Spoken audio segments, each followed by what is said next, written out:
members. It is about time to make a start, and we have attained the quorum. I now call to order the panel on Home Affairs to order. Confirmation of the minutes of the meeting held on October the 9th. The Secretary has not received any proposed amendments up to now. Can I take the minutes as confirmed? All right, unless there is an objection, we take the minutes as so confirmed. Item 2, information papers issued since the last meeting. There are 2 papers issued. They're included in the revised agenda as at November 11th.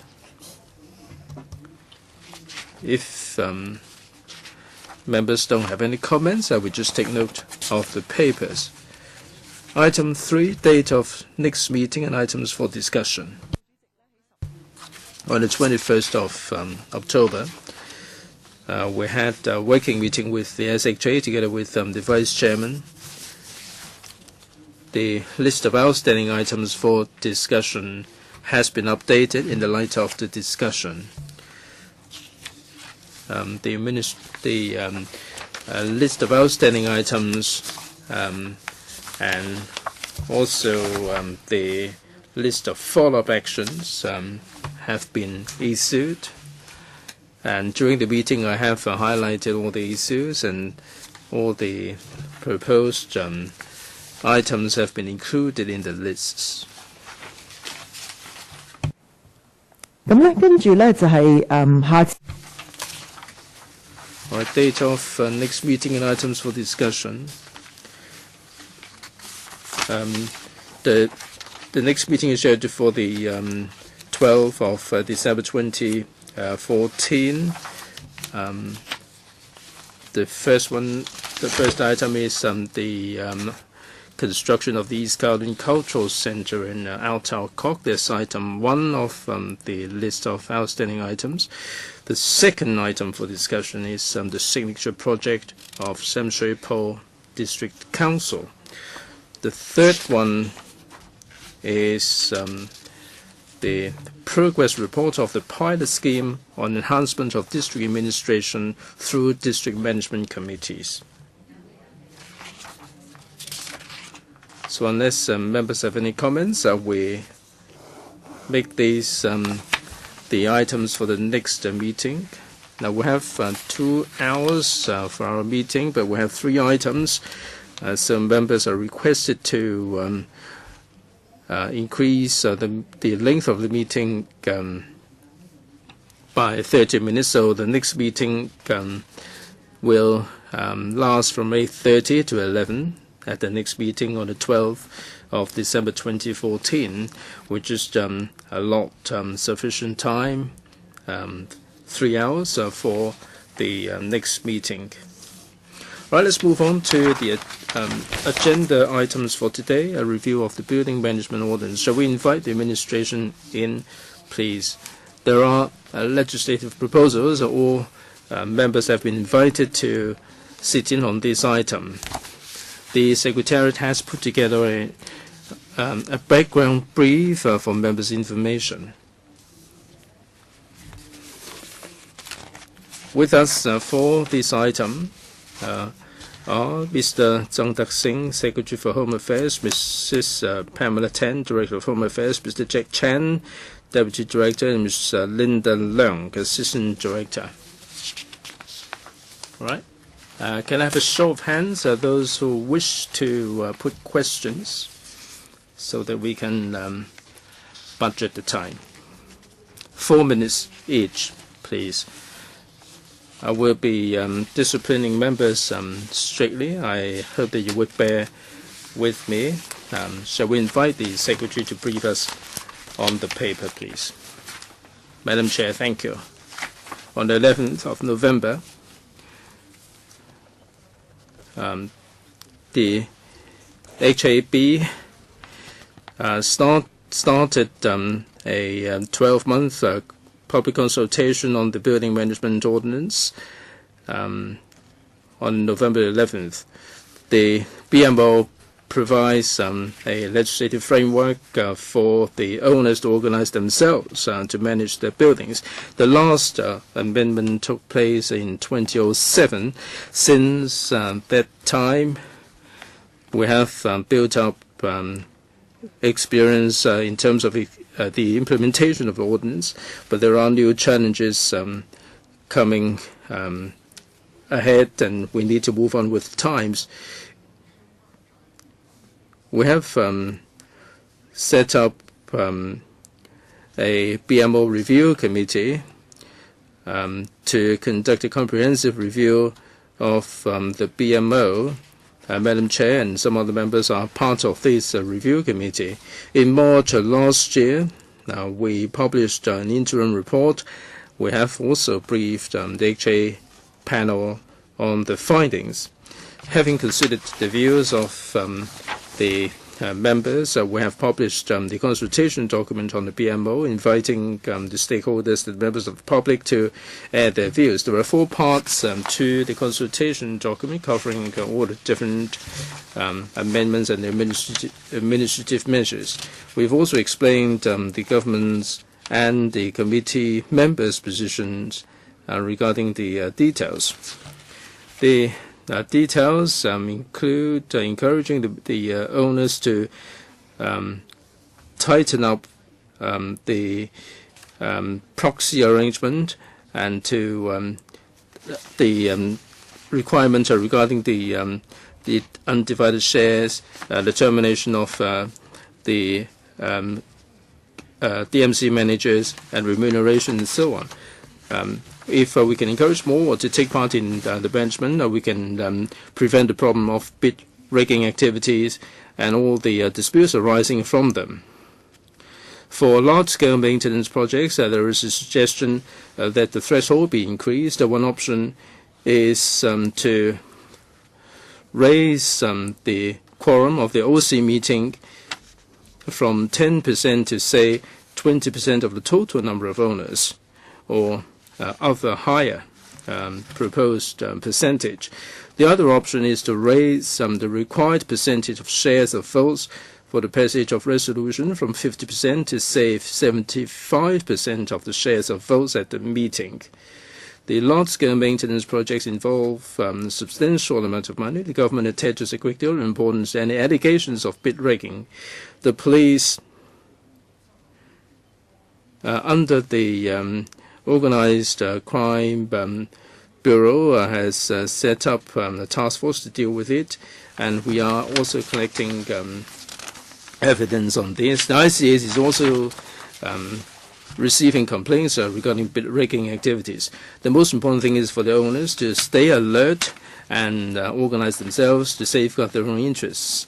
The HAB will liaise with the owners, and the OCs we will liaise with other organizations to collect all the information regarding the OBB, Operation Building Bright, and these will be made available to the members of the public for reference.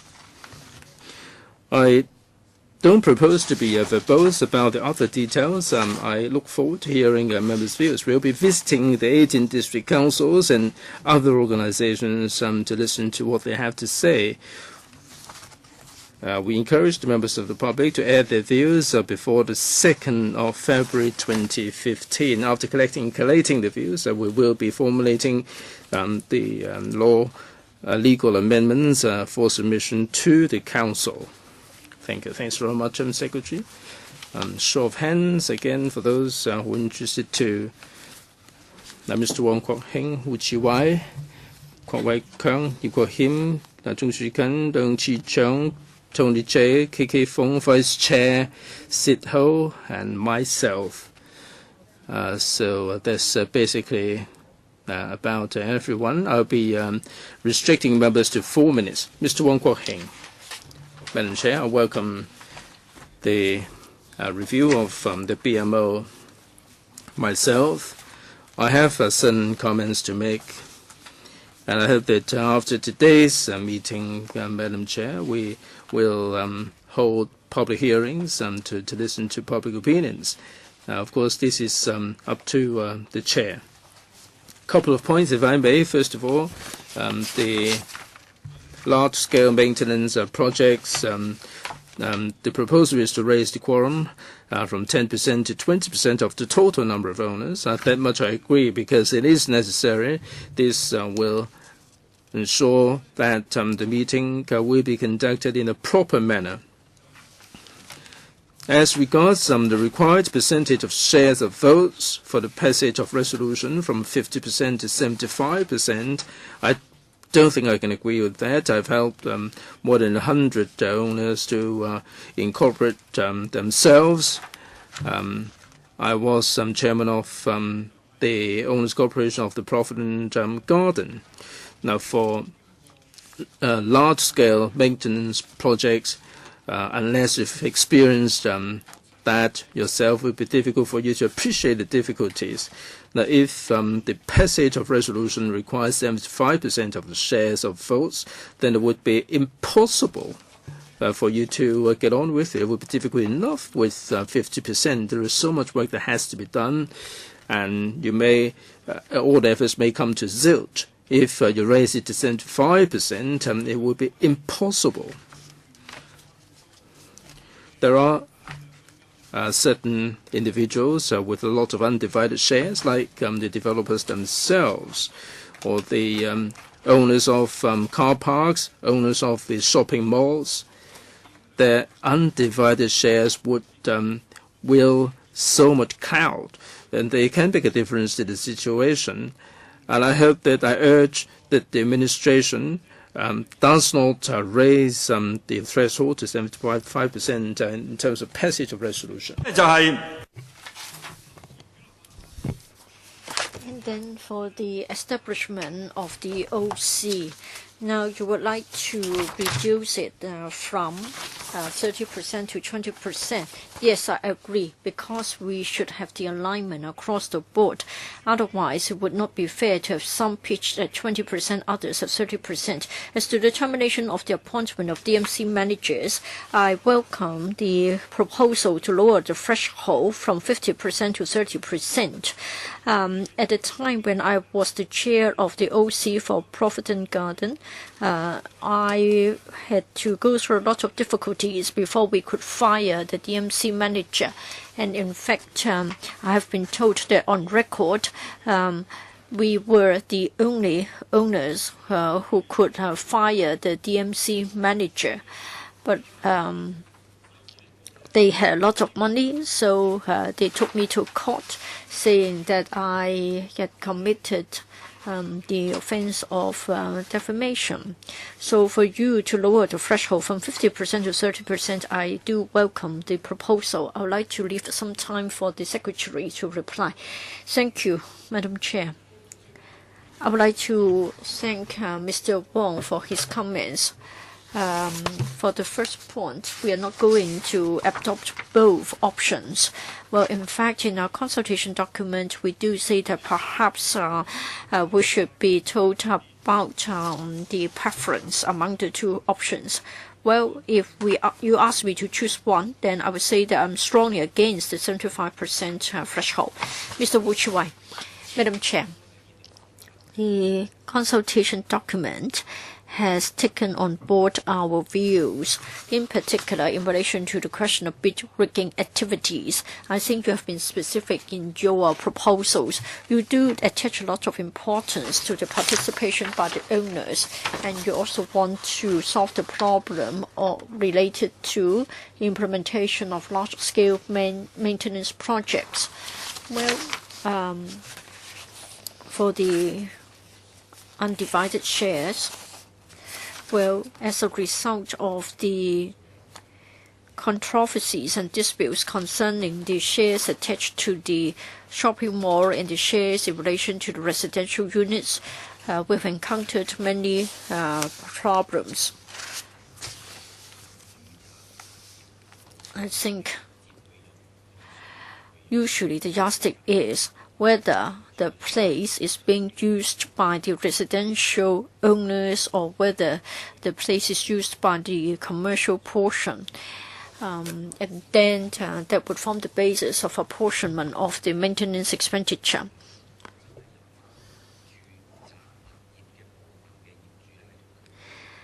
For the residential portion, I think it should be up to the residential owners to make a decision, and likewise for the commercial portion. If we adhere to such a division, then it will be better. Otherwise, you may be wielding influence over owners' interests which are not related to you, which are not relevant.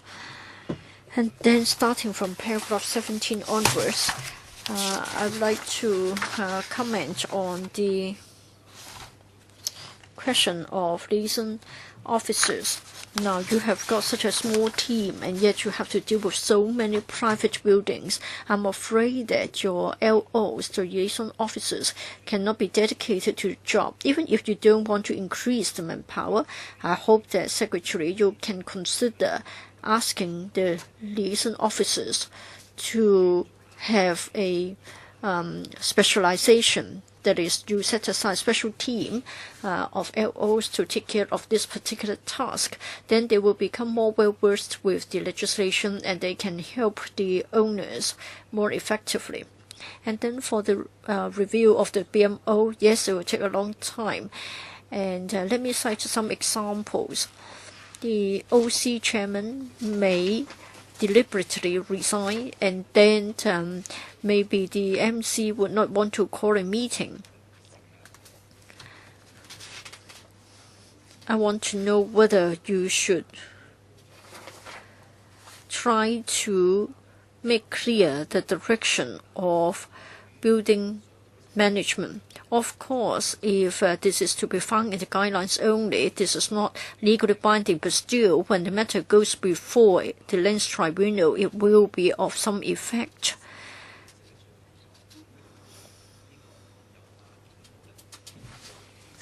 I think it's better for your recommendations to be incorporated into the guidelines, so that even before we can enact the amendment bill, we can still have some effective solutions.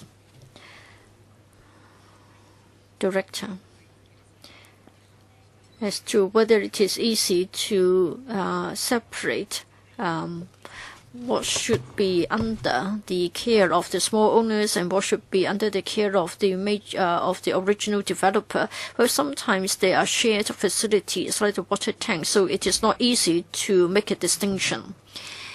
Next, Mr. Kwok Wai Keung. Thank you, Chair. I'm not a member of the panel, but then I do want to speak. For this consultation document, I think the direction proposed here is good. Now, for the large-scale maintenance projects, you would like to raise the quorum. We are only starting the consultation now, but of course, all the owners will be interested to take part in this exercise. But what about the so-called bid rigging activities? I cannot see how your proposals can assist the owners, corporations in choosing the right contractors to carry out the work for them. Next, in relation to the definition of large-scale maintenance projects, yes, of course, your document has addressed this point. Some have said that if the amount of money involved is close to or is exceeding 20% of the year's budget, then it should be regarded as a large-scale maintenance project. But then for low-rise building without a lift and without a lot of common facilities, since they don't even have a lift, so probably they only need to engage the service of a cleansing worker. They don't even need to have a security guard. So even for a very simple task, it may be turned into something complicated because it is a small-scale, stand-alone building without a lot of facilities. They don't incur a lot of expenditure, in fact. And then for the arrangements for the DMC manager, initially speaking, I'm in support of your proposal. That is, the term of appointment should be confined to 5 years. And then for the first 2 years, they should assist with the formation of the OC. And from the 3rd to the 5th years, owners may pass a resolution with 30% of shares in aggregate to appoint a new service provider through open tender. I welcome this move. I want to cite an example. In North Point, there was this building. The owners have faced the problem of the DMC manager who incurred a deficit for 10 years. And then at the end of the day, at the end of 1 decade, the DMC manager said that the owners were in a debt, and then to the tune of $900,000. So of course it's difficult to repay the sum, such a huge sum. And so the DMC manager struck a deal saying that the DMC manager could be retained as long as the loan hasn't been repaid. So I just wonder whether this is a trick.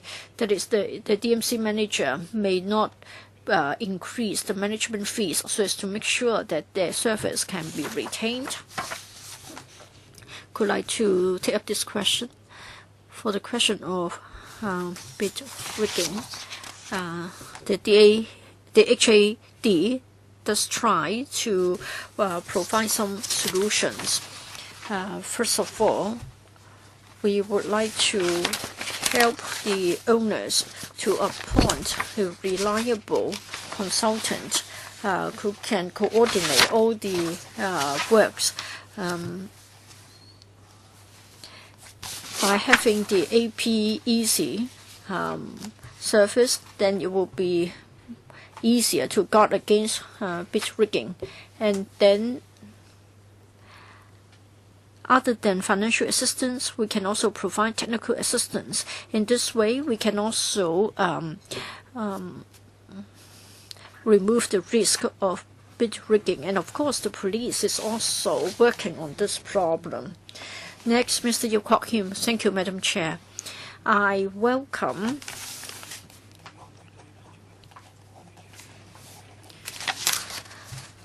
the HAB's proposal to review the BMO Cap 344. We need to move with the times. What's been set out in the paper is important. But other than that, I just wondered if you would also like to listen to the public on other issues in building management. And secondly, for the specific proposals in the document, I agree with what Mr. Wong Kwok Hing has said. For building maintenance, you can't really expect to have a resolution passed with 75% of the shares of votes. You can never get any work done. However, in relation to the quorum, for it to be raised to 20%,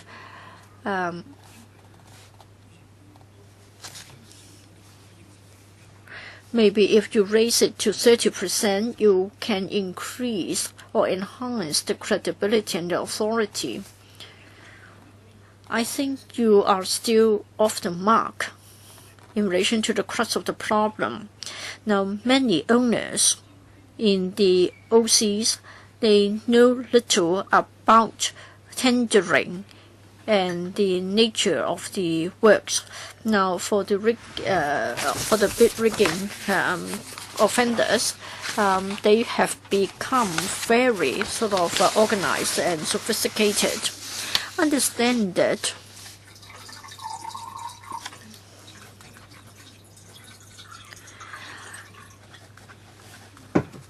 there are expert panels who can help. They are from the Housing Society and the Urban Renewal Authority. So maybe we can elaborate that idea.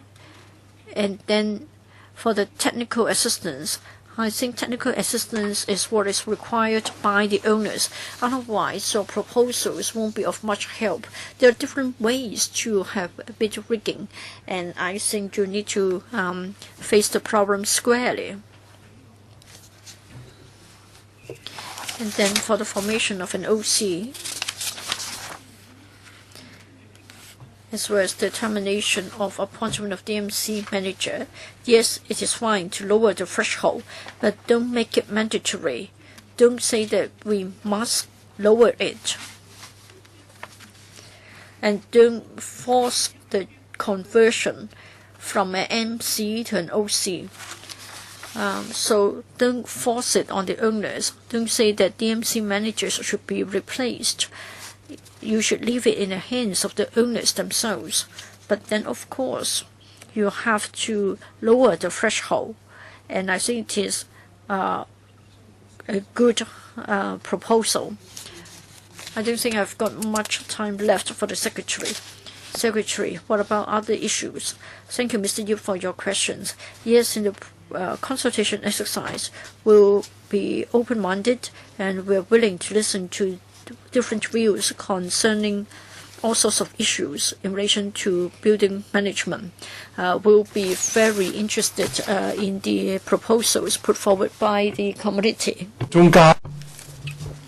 So in the process, if members have any comments that would involve the amendment of legislation, we will be prepared to listen to what members have to say. As to Mr. Ip, second point, the BMO is a legislative platform for the owners to take advantage of the legislation. It is not specifically there to tackle the vote rigging activities. The government do take a dim view on the bid rigging activities. Mr. Christopher Chung. Madam Chair, first of all, termination of the appointment of the MC managers. I go along with Mr. Yip Kwok Him that we don't necessarily have to set up the owners' corporations. There are some large housing estates, the Swire properties and the MTR properties. They're doing a good job if they set up the owners' corporations. They may be collecting management fees to the tune of $100 million. The OCs may not have the expertise to manage this well. Taiwan House, it was under the Swire property. Now they have set up the owners' corporations, and things become so much more complicated. For DMC managers, I think we ought to invite tender every 5 years. If they're doing a good job, the owners' corporations will hang on to them. But at least under the law, there is an opportunity for exit or for the owners to get rid of the managers. If there is no legislative provisions, it is difficult to get rid of them. At least every 5 years, there will be an open tender. If they are doing a good job, you will not be prepared to part with them, for sure. And 3A and 3B, 10% going up to 20% in terms of the threshold, and also the threshold for passage of resolution going up from 50 to 75%. I agree with Mr. Wong Kwok Heng that it would be impossible. It's not a question of the number of people. It's if I can hold on to a number of proxies and I don't use the proxies during the meetings, and you run out of a quorum and you just cannot convene the meetings. So I think the HAD ought to set up a central database for renovation companies. The kind of projects that the companies have undertaken, the penalties and so on, everything should go into the database. Now, there are certain corporations that would be picking and choosing the bids, and they for those that they are friendly with, they would do a good job, and we're not sure whether there will be any deletion. If there is a central database available, then all the management companies or the renovation companies would have the information there. So it's not a question of how many votes there are. It's a question of having a clear picture to enable people to pick and choose the right companies. And the way the tendering exercise is by secret ballot. I don't think these increase in the percentage will be the answer to the problem. Right, officials? Madam Chair, Mr. Zhang and Mr. Ip said that there is no absolute need to set up the OCs. We are saying that the OCs form one of the tools to manage the buildings.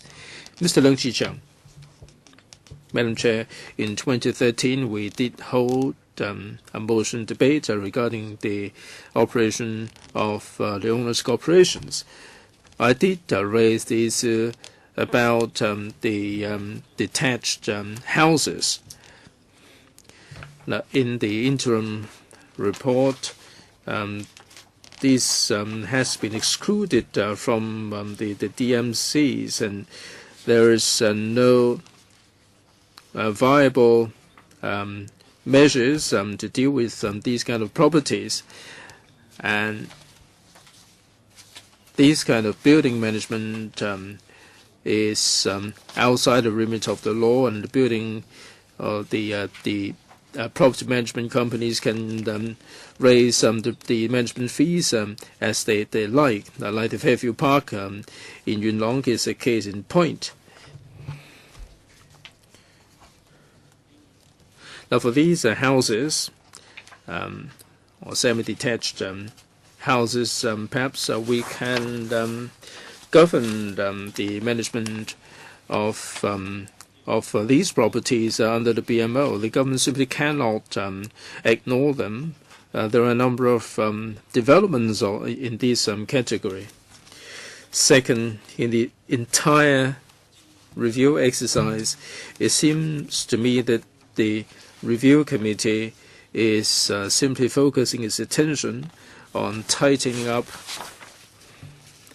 or relaxing the procedures in relation to dispute handling, like the quorum is proposed to increase from 10% to 20%. That is quorum for OC meetings, but they do not seem to address the problems.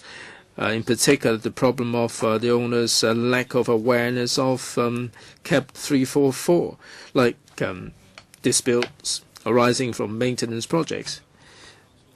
Now they can form a quorum, 10% to convene a meeting. 20% may be difficult, and after the meeting, they find that the maintenance fee is so exorbitant high, and they raise objection. If you raise the quorum to 20%, that doesn't address the problem, because people don't care much about the management issues, and if you increase the quorum from 10 to 20%, it will not make them more concerned about the matter.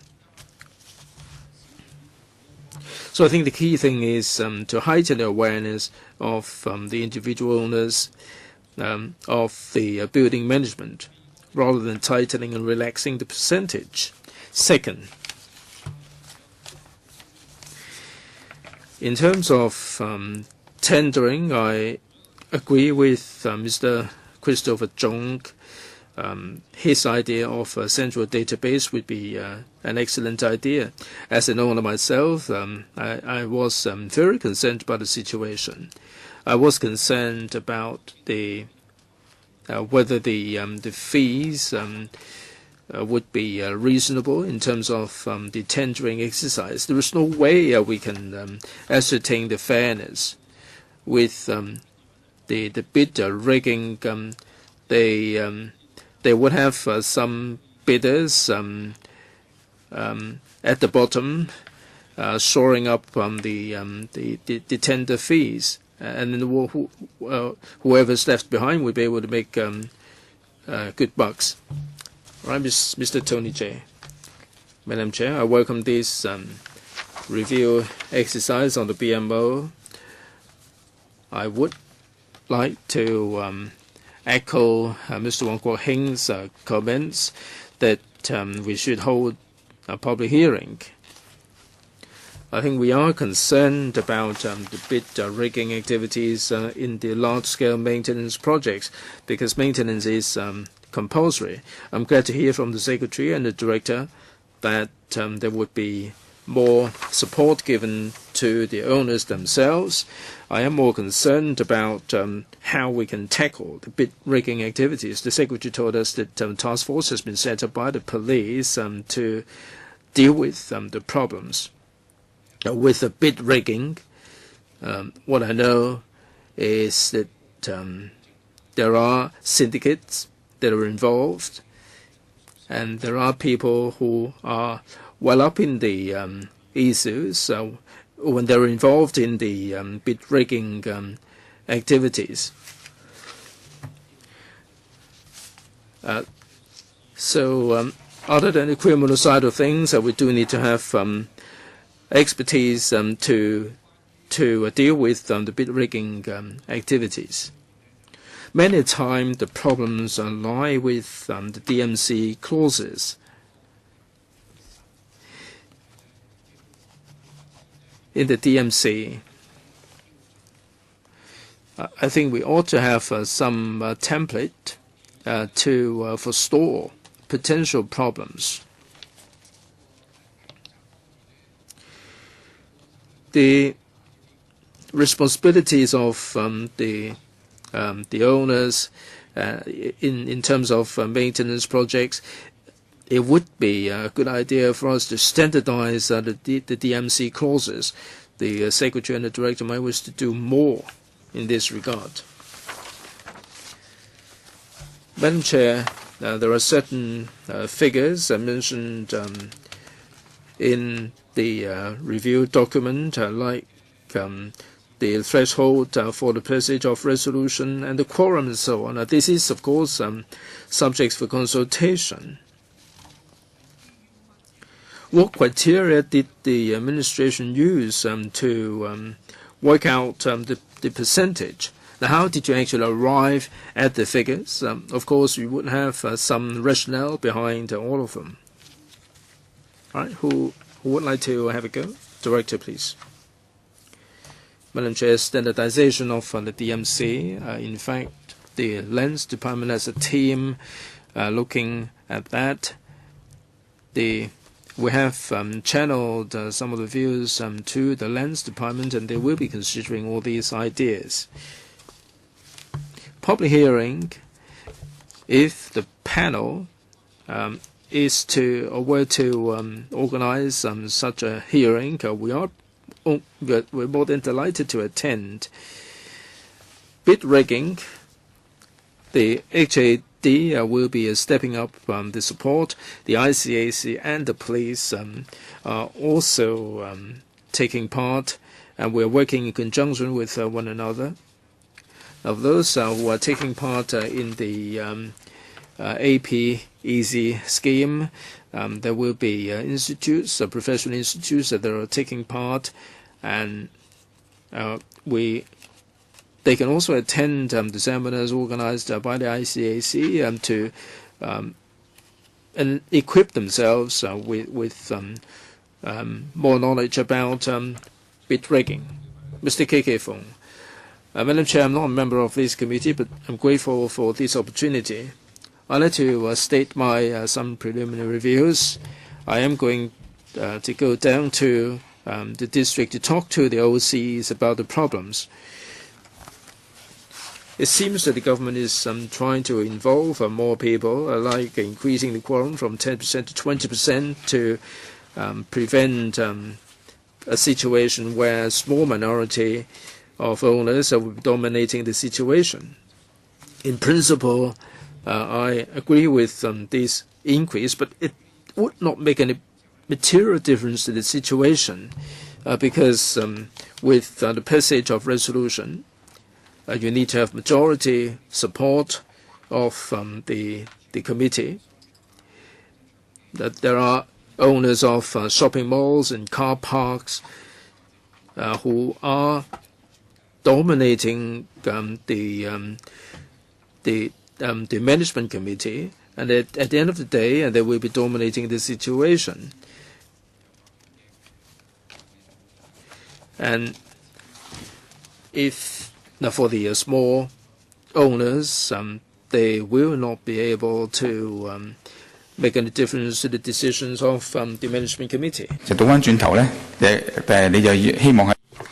In the case of the DMC managers, you would like to lower the threshold for the termination of the appointment of the DMC managers, because in this way you can prevent a tacit agreement being struck between the DMC manager and a small number of owners. And now I think you hope that even a smaller proportion of the owners can initiate the removal of the DMC managers. Now, if a large number of owners would like to keep the DMC manager, say not up to 70%, in other words, just 30% or fewer of the owners can veto the majority's wish. Now we're talking about the DMC manager who will take care of the entire housing estate as well as the landscape facilities. So please justify why you think that it should be lowered to 30%. And then I don't think all the recommendations listed here can deal with the issue of bid rigging. For bid rigging, for it to be tackled, I think we have to be clear about the origin of the problem. For the ADPL in the years 2002 and 2003, it's easy for us to tackle this problem in large-scale housing estates. For standalone buildings, this is more serious. And then the small owners, they lack building management knowledge. It is difficult to expect the management to be good. As I have said in the past, if you want to lower the risk of bid rigging, then you have to revamp the building management model. I would go to the residents, I will listen to the views of the OCs, and then I will come back with a written submission. All right. Deputy Chair. Thank you, Madam Chair. I think we know that currently many OCs are not easily formed. Volunteers don't want to carry on with the work. They may give up halfway. Even if an OC can be set up, the chairman and the members cannot call meetings and keep minutes or submit financial reports in time as advised by the managers. Well, for the chairman or the treasuries, I don't know whether they do it deliberately or not, but it is found that many documents are missing. Say, for example, the minutes as well as the budget or the financial statements. This is unfair to the other owners. For small-scale renovation, management fees, or efforts to increase the management fees, all such will be vulnerable to corruption. So I want to know if you can consider giving the duty to the property management agents. They are professional. Perhaps they should be made to bear the responsibility to guide the OCs to discharge their duties. Now, even if the OC chairman or the OC treasurer would like to do certain things, but then the property management agent has a certain duty to discharge, and then the agent will try to advise against such moves. So I think it's a matter of the responsibilities and obligations of the stakeholders. Could I to answer this question? I think you know that the LegCo is currently scrutinizing a property management services bill. So we do propose to introduce a licensing regime of the PMCs. In other words, they're expected to be professional and they have to bear certain responsibilities. So the question raised by Mr. Yu can be taken care of under that bill. Owners, OCs, managers, they have their duties being clearly outlined.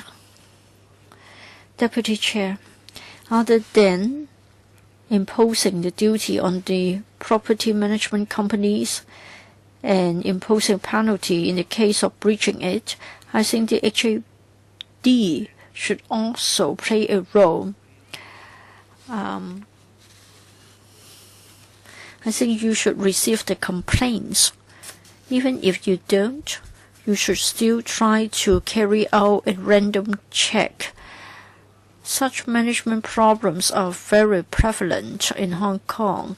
I don't think we should try to wait until the problem has worsened. Director, we do work through different channels to help the owners to become interested in taking part in the management, and we hope that they can be empowered to carry out the work. And that's why we do have training sessions, and we have also got advanced courses, and we have a panel of advisors on building management disputes, and then the resident liaison ambassadors scheme. So we try to work through the various administrative measures to help. Thank you. Next, Sit Ho. Well, there are many problems with building management. The administration has helped to form OCs, but after that, there isn't much follow-up assistance. We have to consult the stakeholders on the details of the proposals. I'm very concerned about bid rigging. Yes, the Secretary has said that this is not the only way to deal with bid rigging. But then bid rigging, it is really a very serious matter because they're trying to grab money from the owners, and the owners suffer huge losses. Now, it is a very bad case of corruption. I'm afraid that at this stage of choosing the consultant, it is already a very vulnerable point. I think many residents or owners have asked for help from the housing society, for example, because they don't know whether the consultants that they get for the one-stop service will be diligent or not. And then a second question is about the accounts. It is wrong to hide away the accounts, but then the law may not be able to address all the problems. It is indeed the case that individual OC members resigning. As long as we haven't got the block resignation of the OC, you cannot get hold of the accounts. I had this experience. Now, even if you have a new term of officers, the previous term would not produce the documents. So it is unfair, it is corrupt, but as long as it doesn't carry any criminal liability, you can never unearth the truth. Even if you want to raise the quorum, if you want to raise the required percentage of shares of votes to 75%, you still cannot address the problem. Who can answer this question, Director? we have this APEC, Building Maintenance Advisory Service. This is to provide assistance to owners to carry out a good consultant, and then the consultant will coordinate the various disciplines. I think this advisory service can provide a lot of assistance. Moreover, for buildings requiring large-scale maintenance, I think they can also attend seminars organized by the ICAC and the police, so that they will be taught as to how to read the tender documents and how to guard against corruption. As to the handing over of financial documents, we propose that we can rely on administrative measures to facilitate the handing over of documents. They should sign for the receipt, and they should also keep copies. So later on, we'll be issuing guidelines to cover this area. Guidelines, best practices, whatnot, they were already introduced in the past. But then we must have the legal framework. If you haven't got the right penalties, you can never be effective. For the HAD, yes, we did ask for the assistance provided. You talked about consultants, advisors, and you have a list of advisors, etc. But we are still getting all such problems, so you must have the legal backup. Next, Mr. Lee Cheuk-yen. Thank you, Madam Chair. Well, for CAP 344, it is the second most hated number after 6H9. We are unhappy with the ordinance because many owners have come to air their grievance to us. Bid rigging is of course a problem. Whenever they turn up at the HAD for help, yes, they have been told about the various advisory services, but I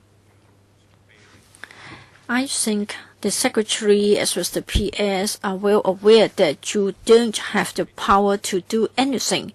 You have made it clear to the owners. The owners have been asked to turn to the Lands Tribunal for a ruling. So our experience is that we were not able to get much help.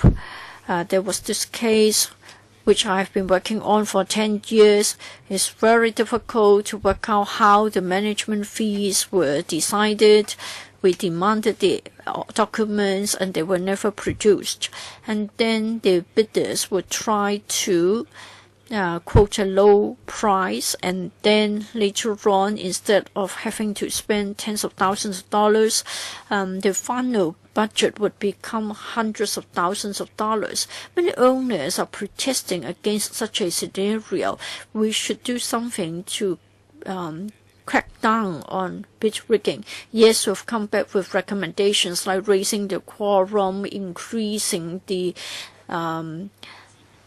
number of votes of shares. Now, if there are problems with the proxy instruments, now even if you can detect all the problems, at the end of the day, the HAD doesn't seem to have power to do anything. I think this is all because the legislation doesn't empower you to take the law-breaking or the non-compliant chairman or members of the OC. I'm not saying that you must take them to court every time, but if you don't even have the power to issue a warning, then you can't really be of help. You can't even try to do justice for the small owners. You just expect the small owners to take the other parties to court, but then the office bearers may be in a stronger position to tackle the problem. So it is a toothless tiger. Mrs. Tang.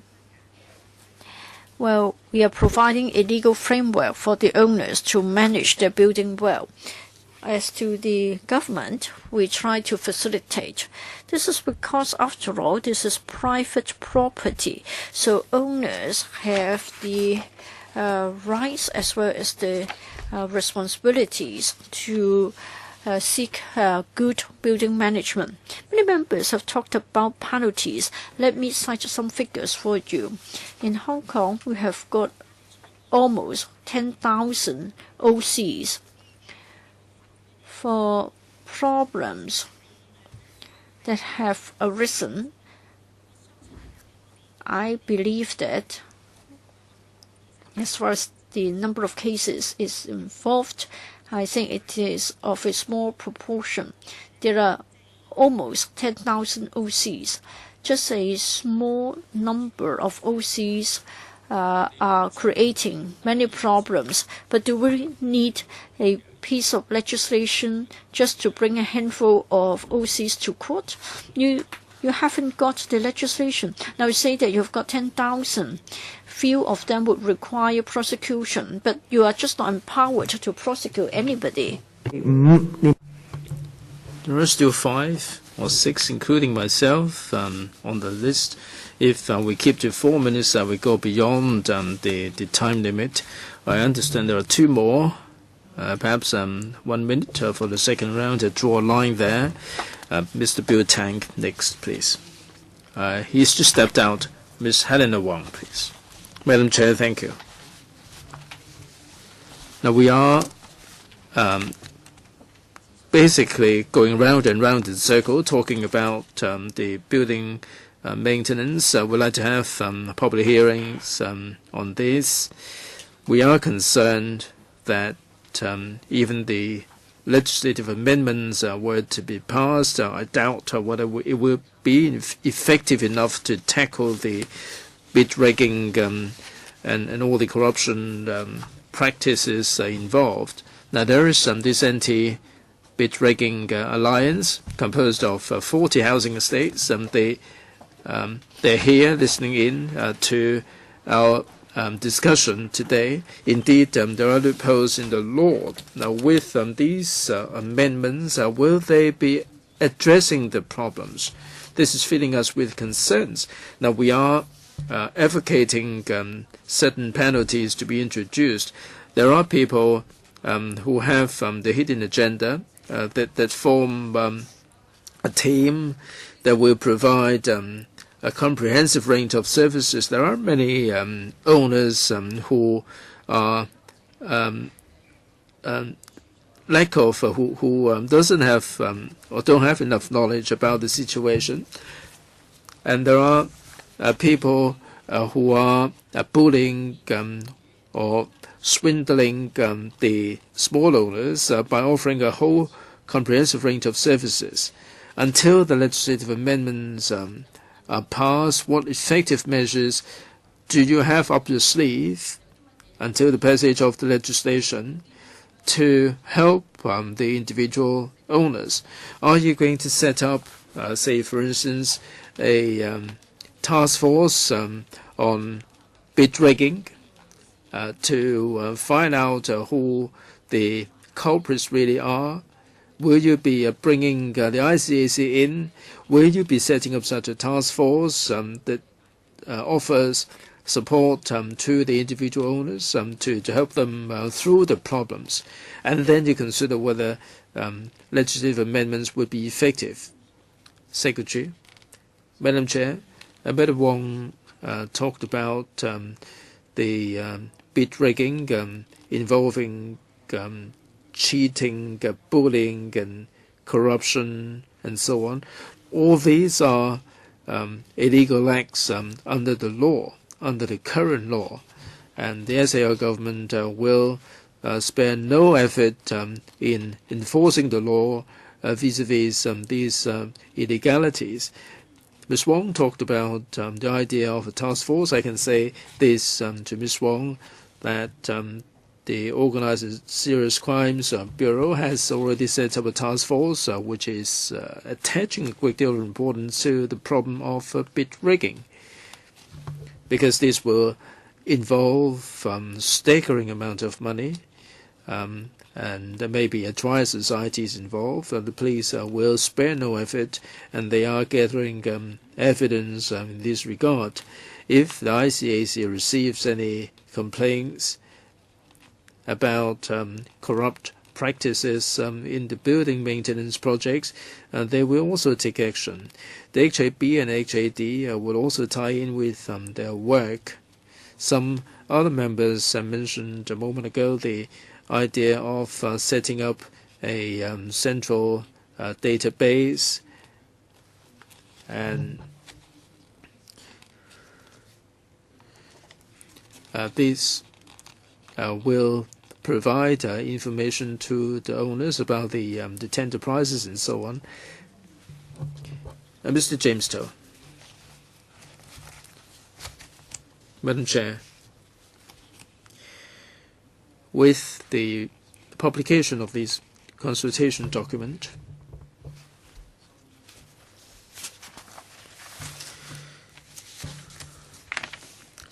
there is a suggestion that the passage of resolution for large-scale maintenance projects can be increased from 50% to 75% of the shares of votes at the meeting, and members seem to be overwhelmingly against this idea because they are concerned that the renovation may not be getting off the ground. Madam Chair, I understand the concerns on the part of members, but I beg to differ. Let's brush aside the idea of resorting to this to resolve the bid rigging problem. Now, these large-scale maintenance projects may not come around very often. If we can force more people to be involved, then you should raise the percentage. In other words, if 25% attending are in opposition, then this will not go ahead. Now, since this kind of projects do not come around very often, and there can be a number of scenarios. One of them is that, let's say, there may be some bid rigging people, and with this percentage, or with more awareness on the part of the owners, they may find it more difficult to pull a fast one. There are certain owners who would be more vigilant. At the very beginning, there may be owners who would seek more information. They may approach the HAD, and they may approach certain organizations, and they may approach the professionals. When they get hold of more information, they enjoy the veto power, and some are concerned that people may be using the veto power blindly. Now, in this scenario, there is such a need for renovation. If we can bring more people in and achieve a unanimous decision, then it would be difficult for the ridiculous bids to be adopted. Now, there may be situations where compromise may be achieved, and there can be compromise that would enable them to achieve the 75%.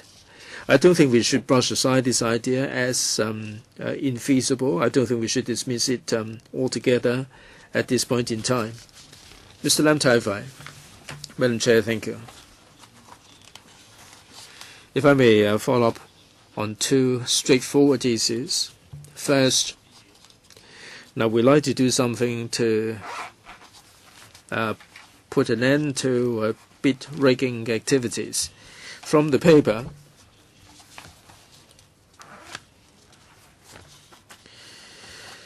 in order to ensure that for large-scale maintenance projects, the owners will be taking part in a large enough number. And you are proposing that the quorum be raised from 10% to 20% for the OC meeting. Why 20%? Why not 30? Why not 50? And the passage for passage of resolution, the required percentage should go up from 50% to 75%. Now, I'm sure that there must be some criteria, some basis on which to arrive at these increased percentage in order to forestall the occurrence of bid rigging. My simple question is, how did you arrive at the percentage? Also, we keep hearing about these 3 nil buildings. What is the latest situation regarding these buildings? Director? Now, for the quorum of OC meetings, we are proposing that this be increased from 10% to, say, 20%. Now, this can be fine-tuned. If you feel that 20% is too high, then it doesn't have to be 20. If you think that it's not high enough, it can be higher. Now, why from 10 to 20? Now, one of the considerations is that in the past, those taking part in these meetings, it would be very difficult for the OCs to encourage the owners to take part in these OC meetings. Realistically, it would be difficult to increase the quorum from 10% to 30%. So you're looking at it from a realistic point of view. You are encouraging more to take part. If you think that 5% would be good or 6% would be good, I don't think you should be plugging the figure from thin air. You must have done some homework. Yes, indeed, we have done some homework. We provide advisory services to the owners in order to heighten their interest in building management. And not only are we arousing their interest in building management, we equip them with the ability, we empower them, we offer them workshops and so on.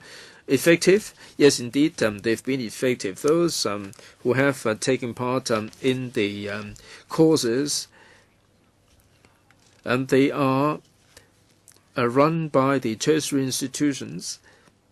The conclusion is that these courses have proved to be exceedingly effective. Those who have attended the advanced courses, we also ask them to provide outreach services. They provide sharing sessions. They've been through these kind of major renovations, and they can share their experience with other fellow owners in other buildings. Ms. Alice-Mack.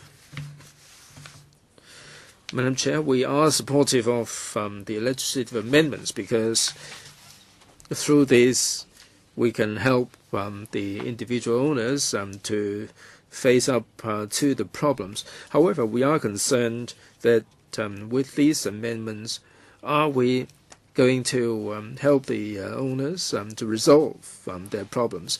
I'm sure for those of us who have dealt with the spills arising from buildings, it happened like this. The sequence would be like that. First of all, the owners would not be interested in the building management work, and by the time they become aware of the staggering sum of money that they have to shell out, then they would be concerned, and they've got no idea what's going on and so on. It normally happens like this. We understand it would take time to amend the legislation. In the near term, is it possible for the HAD to do something? That you do have liaison officers who are responsible for building management as well, and these liaison officers are posted back and forth, and they may not be solely responsible for building management.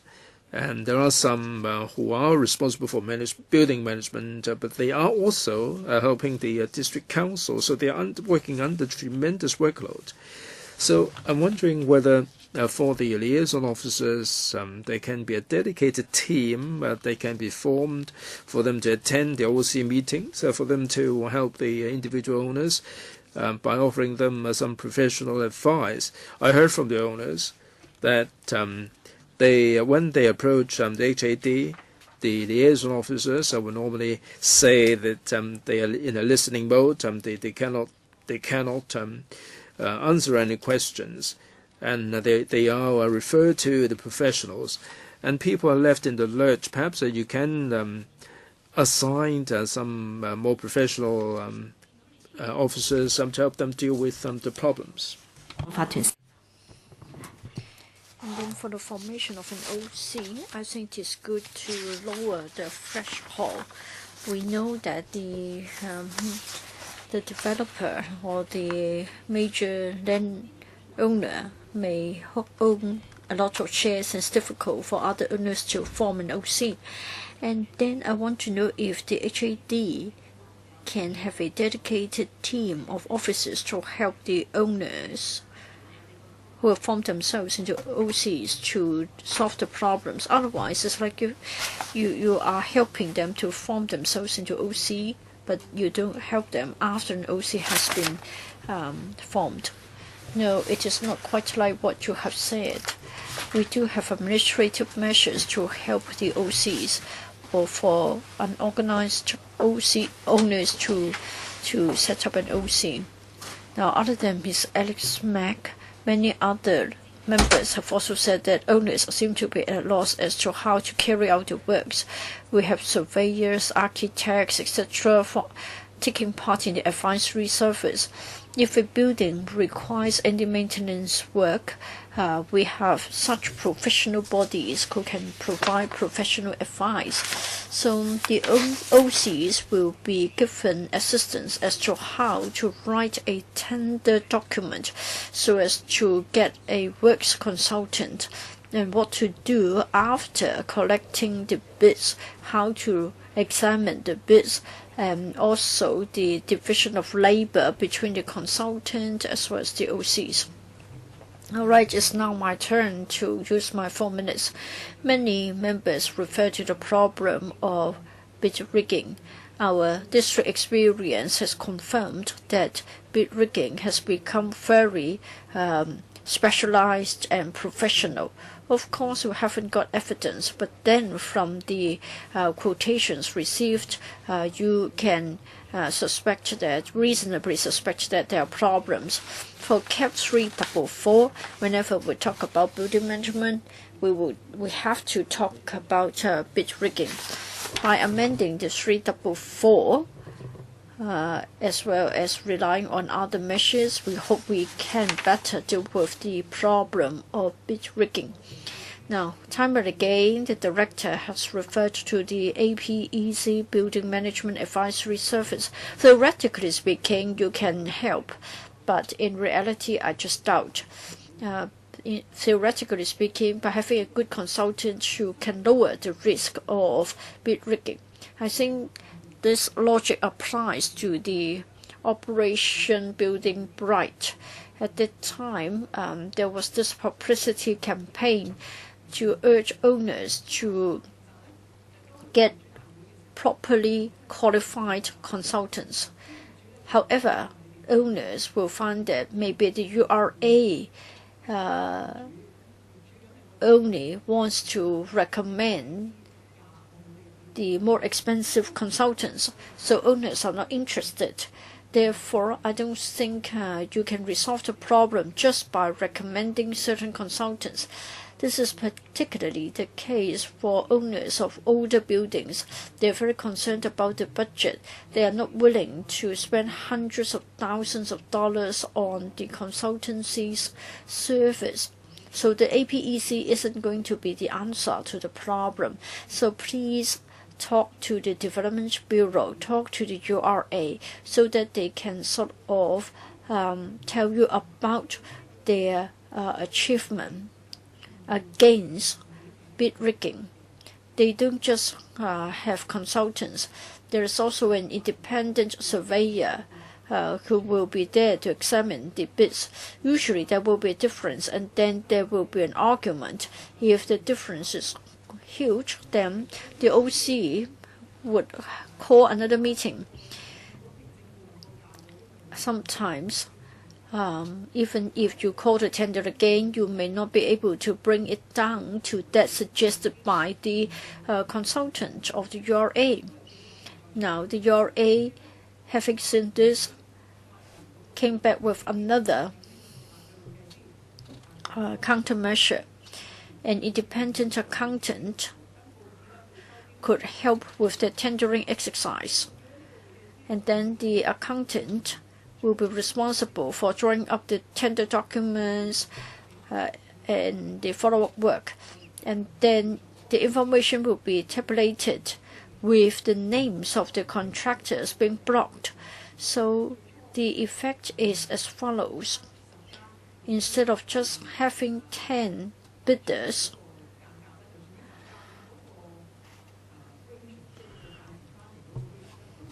even if you still have 10 bidders, in the past, when you have got 10 bidders, the range of prices is much above the URA's assessment. Now, with this new arrangement, you have got 30 bids, and then the prices are more favorable and closer to that assessed by the URA.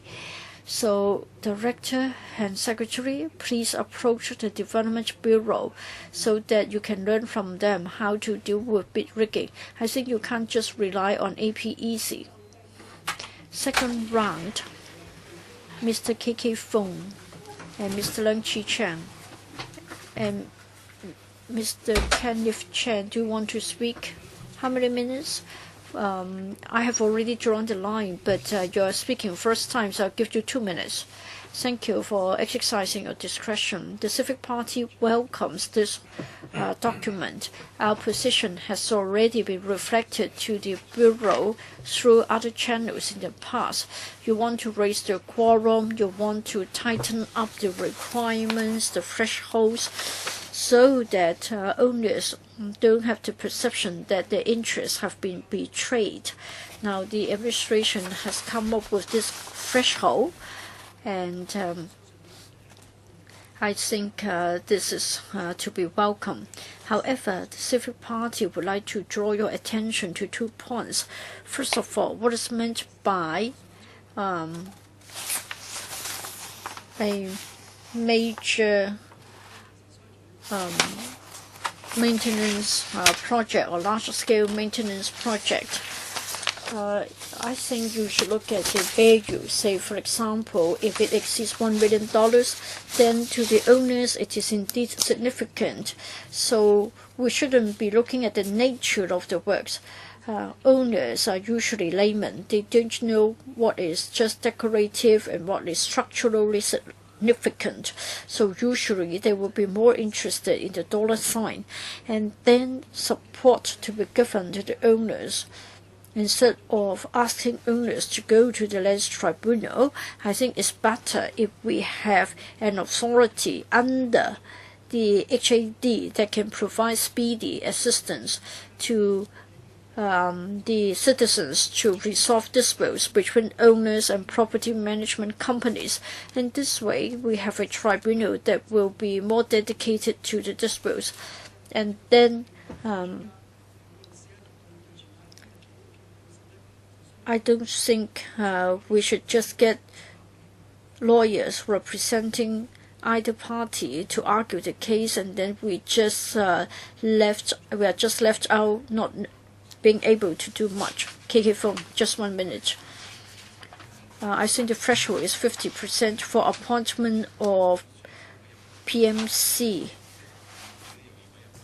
I'm afraid that there will be a quarrel, and the quarrel would just continue, because by getting 30% support, you terminate the DMC manager, and then there will be another 50% of the owners trying to restore the DMC manager. In theory, this may happen, but I think in the case of buildings, this is not going to happen often.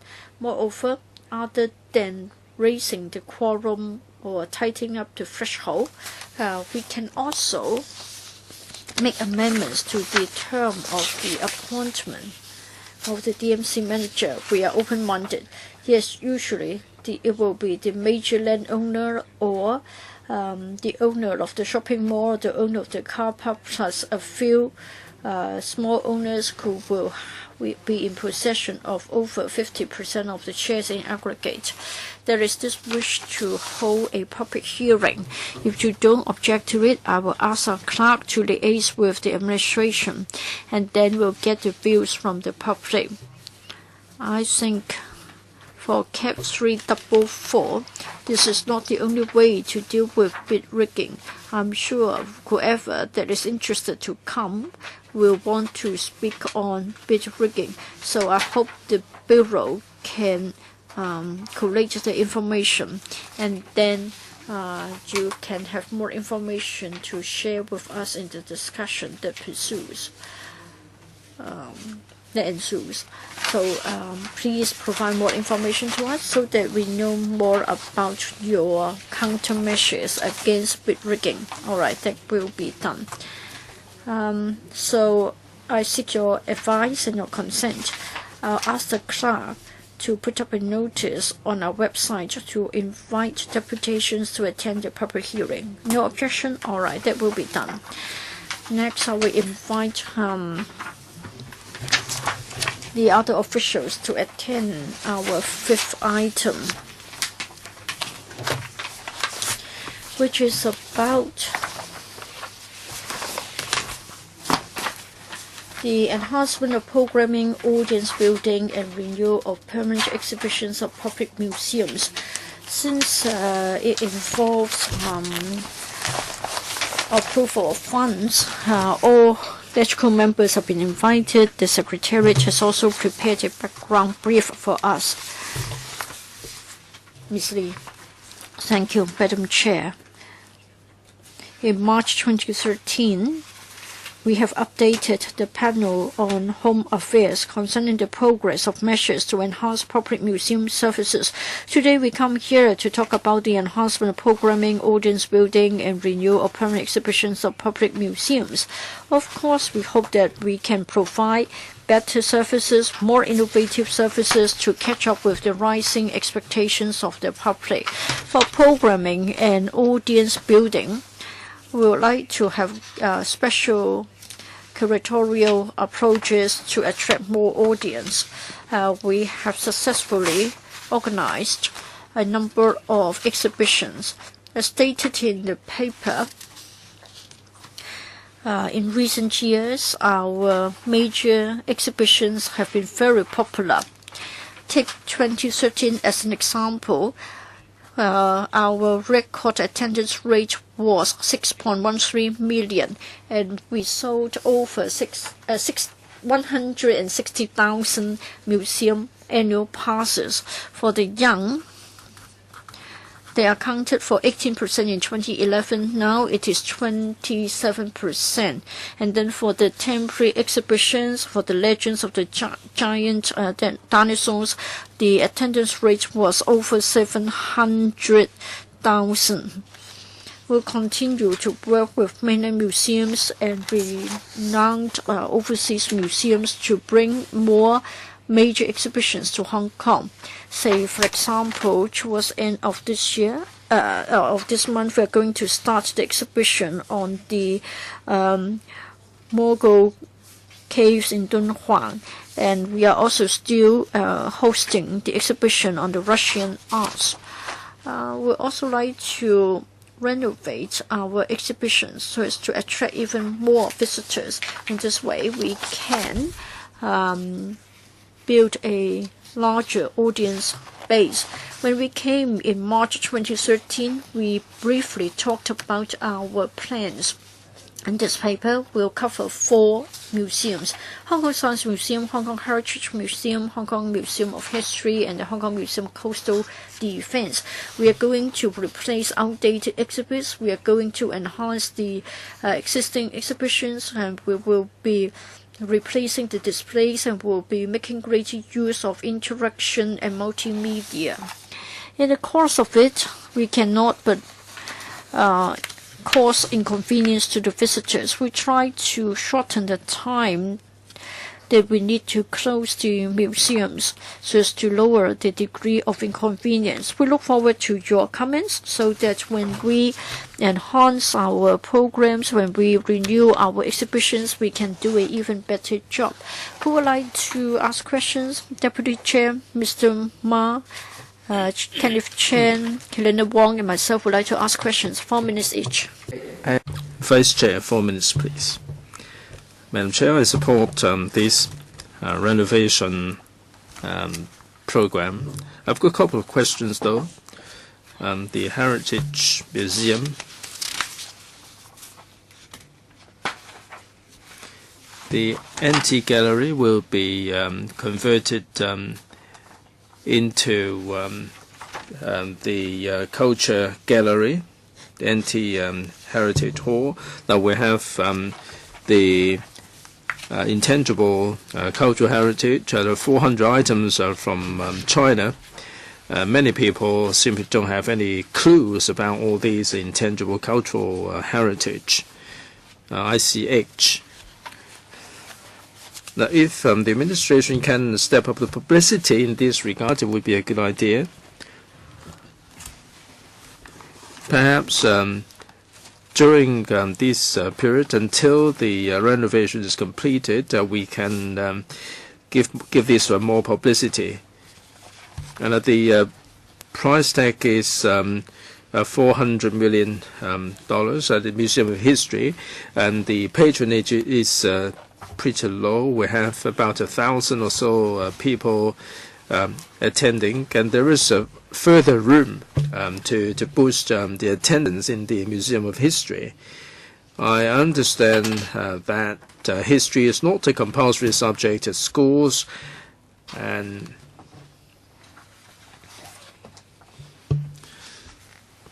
in terms of Chinese history, I think we can link this with the curriculum. The Museum of History will play a role in play an important educational role. Now, these $400 million price tag would be quite sufficient for this, and also the Museum of Coastal Defense. It is a bit out of the way. The patronage is pretty low. After the renovation, will there be more visitors attracted to it? Are you going to cooperate with the commercial organizations to enhance the attendance rate? Right, let me take a couple of questions first before I hand you over to Dr. Ng. Now, the Heritage Museum, we are going to show the pop culture in the 70s and the 80s. Some of the movies and costume and food will be shown in this gallery. Now, Mr. Yu talked about the ICH, the Intangible Cultural Heritage, and this is something that we give top publicity in our activities, or even in the Central Library, where we'll be showcasing the ICH more. There will be more publicity in this regard. The Museum of History, and let me say a little bit before Dr. Ng can supplement, that this is a pretty popular museum in terms of statistics. The attendance rate is pretty high. Last year, we had 860,000 attendance in 2013.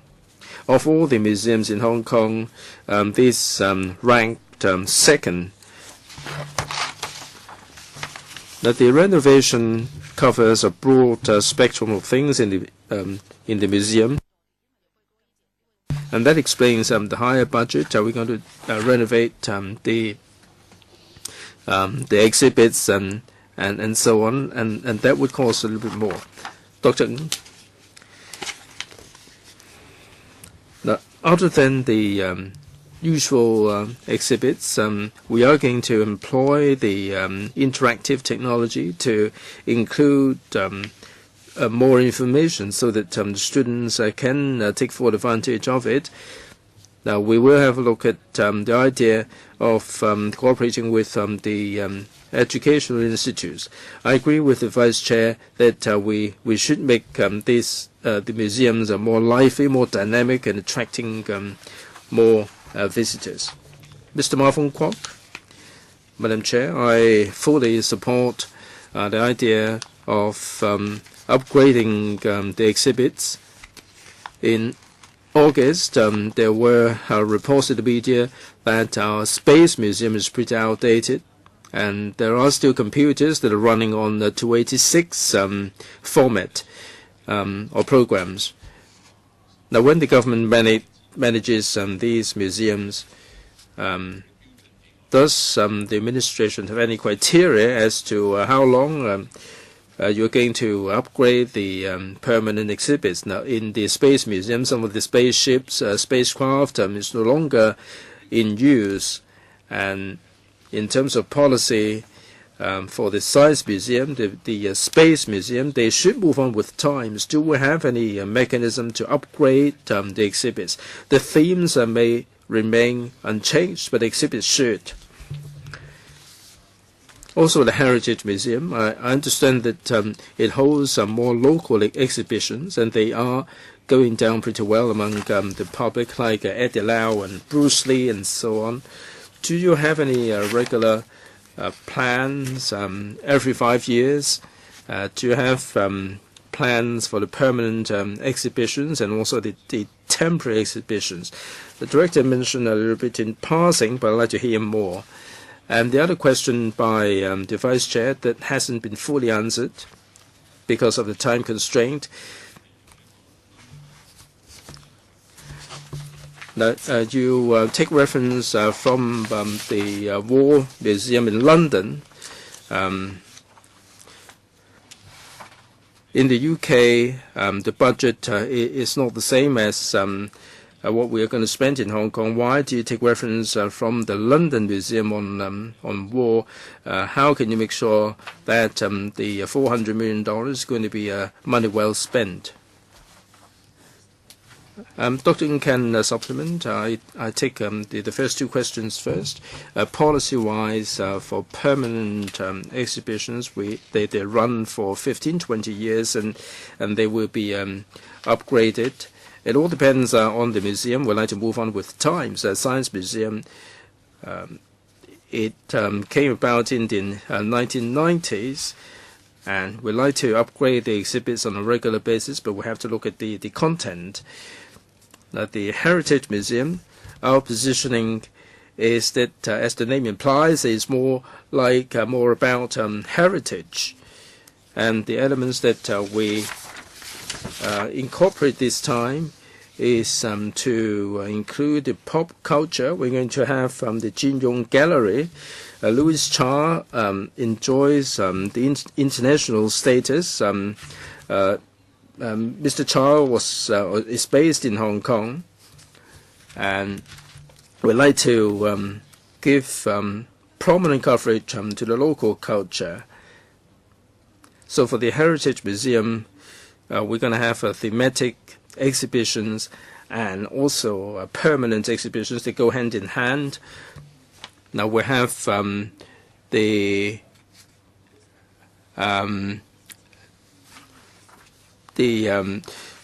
exhibitions by Mr. Miyazaki, and also the Bruce Lee exhibition, and so on.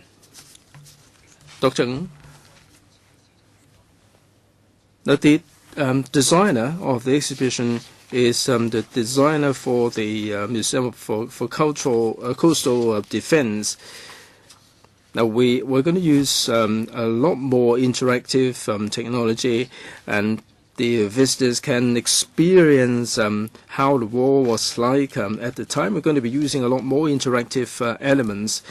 As I said, this will arouse more interest and while at the same time providing more information to the visitors. Say, for instance, we had the First Emperor's exhibition that cost us $20 million. We had an attendance of something like 400,000. Mr. Chen, whether you are blue ribbons or yellow ribbons, whether you support the umbrella movement, if you walk down the street downstairs or Mongkok and so on, you see a lot of creative products, sculpture, 3D exhibits, and so on. Now, the government is really aggressively trying to threaten a clear out. Now, there are many people who will be stopping for a photo or two of all these exhibits, and they will be consigned to the scrap heap if a clear out were to take place. I'm sure that our respect for history should not be dependent on a political stance. Recently, I talked with some of the people from the culture scene as to how we can preserve this historical episode in Hong Kong. Perhaps some of the products or some of the exhibits can be collected and preserved instead of wrecking them, or instead of taking them all to the police station or destroying them on the spot. Policy-wise, does the administration have any policy to address these common aspirations from the community? Director? I say something first before Dr. Ng can supplement. Now, for the collections of the museums, I would like to adopt a professional perspective. So we do have committees comprising professionals to look at the positioning of the museums. Hong Kong is a pluralistic society. For the LCSD museums, they have a lot of collections from Hong Kong, and there are collections and exhibits that are on display. From our point of view, we're not looking at the collections from a political point of view. Now, we have curatorial independence, like academic independence. We fully respect the professionals' point of view. In terms of art, it all depends on the artistic value. Now, for history, it all depends on the historical value. Now, history, when things are evolving, I think we need to wait until things have subsided before we come to any conclusion. Dr. Ng, our colleagues, when looking at the collections, would abide by the professional standards. They would not evade any important historical issues, and they would adopt an objective and impartial attitude. Well, thank you very much for explaining the policy, but in Mongkok, Causeway Bay, Admiralty, at different places, there are many people camping out on the streets, and from the government's point of view, as soon you have some expert panels looking at this, there are people who are videotaping what's going on. I know that you would like to have some time for history to come to its conclusion. But I mean, wouldn't it be a good idea to collect some of the artistic items there? Well, the Museum of History would be conducting the studies. Now, things are evolving at the time. I think we have to leave it to the historians to conduct some study. As to whether the exhibits would go into the museums, I will leave them to the curators. Ms. Helena Wong. Madam Chair, of course, we have to move on with times. The exhibitions should be upgraded on a regular basis. Para 13 refers to the local culture. I fully agree that the museums in Hong Kong should highlight the local characteristics because they are museums for the people of Hong Kong. The local themes, the local heritage, the local history, the pop culture here in Hong Kong should be promoted and studied in a big way.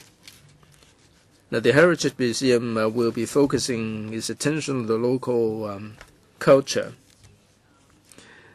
As regards the Museum of History, I'm wondering whether there will be any dedicated theme devoted to the history of social movement in Hong Kong. So shouldn't there be a specific subject on the social movement, big and small? There have been all manner of social movements in Hong Kong. I think with the information collected, we can understand how the civic community evolves in Hong Kong. Mr. Chen referred to the umbrella movement. Now, earlier on, we had the national education. And also the Article 23, the debate, and earlier on we had the anti-corruption and Chinese being promoted as a medium of instruction and so on. I think they are all very critical moments, and I hope this can be presented. And then multimedia productions will also be important.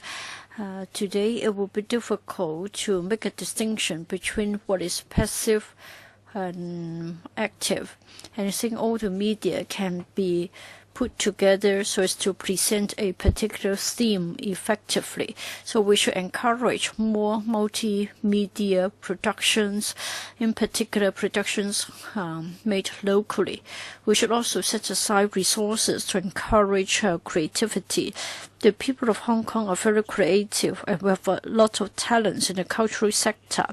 So please try to facilitate the early completion of such works, and then we should also go beyond the indoor setting of a museum. We should also reach out to the community. I think during nighttime you can project it on the external wall, and sometimes in the summertime you can put up a tent, and then you can also present the multimedia productions. For the attendance rate,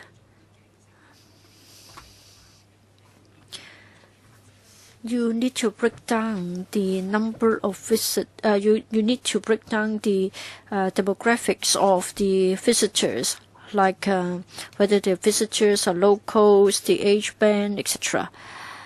And you should also reach out. I suggest that you should go out to reach the community. You have got so many good programs. Maybe you should have a roving exhibition for the local citizens. They find it something very extraordinary to buy a ticket to go into a museum. If you just take it out to go among the people, then it will be natural and easy for them to come into contact with the exhibits. Mr. Wu Chi-wai, just now, Mr. Ng referred to the greater use of multimedia when it came to the design of the displays. For the idea of multimedia, I want to know whether it is the same as virtual reality. I think it's better for you to talk about virtual reality. In the past, when you talked about multimedia, you were sort of talking about placing a few more computer terminals, and then visitors could press a few more buttons. Now today, maybe it's a matter of having the 4D animation. So perhaps you could try to have a mock-up of what life used to be in the past. For the museum, I think they play a very important role in being an information center. Just like the health education center. 嘅形式咧係作為一個記。I think you can sort of turn the museums into an archive for the displays that you have been producing all the time. You have got a lot of programs and they haven't been properly put together. Say, for example, the story of Hong Kong produced by RTHK, and also for the Discovery Channel, I think there are a lot of good programs. Maybe they can become educational kits for loan to the public. And thirdly, for the Science Museum, I went there in the past, and then usually it's just a place for the young kids to try and have a taste. It's more like a play center than a science museum for exploring the scientific knowledge. Now, we need to have popular science. We need to encourage the exploring spirit. I think your design should give weight to experimental interaction. For scientific experiments, it means that there will be a adventurous spirit.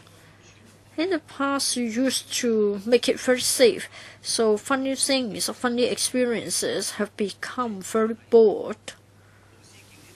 boring. I mean, now even if teachers take the students to the science museum, they just think that it's a day off outside of the classroom.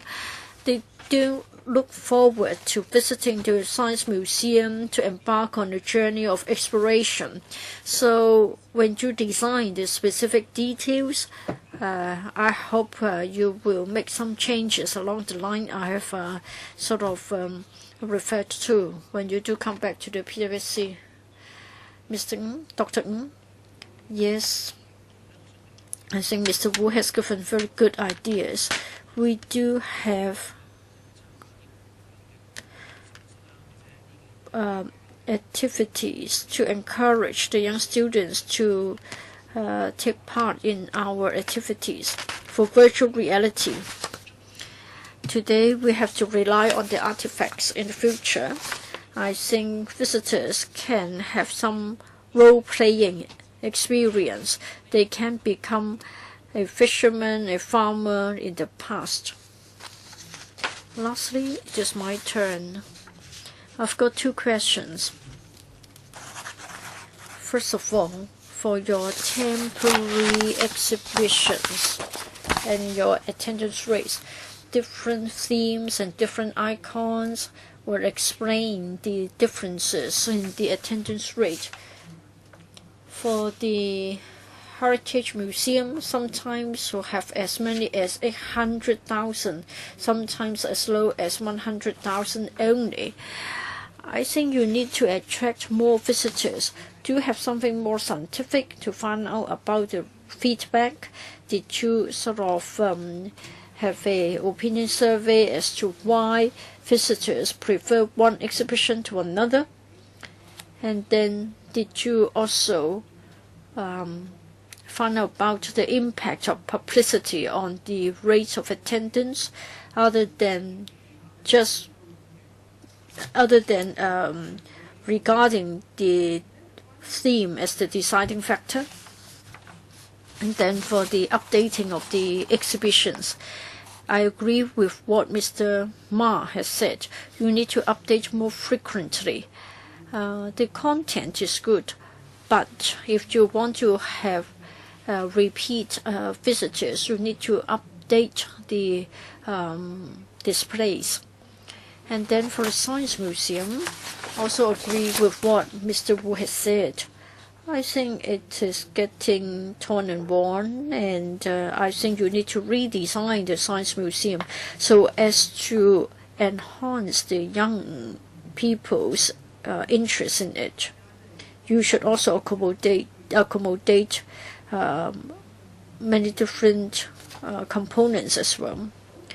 So it's quite urgent, and the same is true for the Hong Kong Museum of Coastal Defense. So do you have a timetable prioritizing the 4 museums? I will say a few words and then Dr. Ng can supplement. For the museum goers, from time to time, we do carry out a survey. You can see it from paragraph 23. It isn't just for a specific exhibition. It is an overall sort of survey. We look at the sex, educational standards, and what has attracted them to come. In this way, the findings can help us to fine-tune our policies and to attract even more visitors to come. Usually, our temporary exhibitions the thematic exhibitions can always attract visitors to return. Now, in the case of the Bruce Lee exhibition, it has got a longer period, a longer duration, as many as 5 years, and also depends on the age profile. All such elements would have a bearing on the attendance rate. We'll still be finding out more about the profile by conducting the surveys. Madam Chair, I think you and other members have said that we need to update regularly. So the current proposal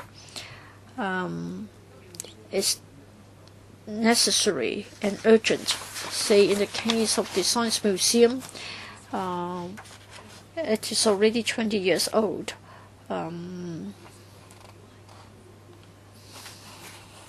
For the Science Museum, we expect to finish the updating in mid-2020. We sort of give it priority. My understanding is that you don't have an opinion survey to find out about the feedback from the clients. Last year, we had a survey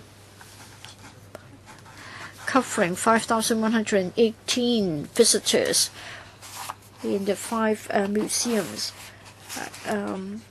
We do it once every 2 years, and we're able to find out about the characteristics of our visitors, and it will be useful for us to improve our service. Deputy Chair, just a simple question. You're going to spend a lot of money. Do you have a target attendance rate for each and every museum? So do you have a target attendance rate? We want to enhance it across the board, and we have to look at the capacity of the museums. For the Heritage Museum and the Museum of History, there's still spare capacity. For members who spoke, you've all set out your opinions. I urge the Bureau to take them into account. Please do your best to enhance our museums for the benefit of the public. That's it for this item. If there aren't other items, I declare the meeting adjourned. Thank you.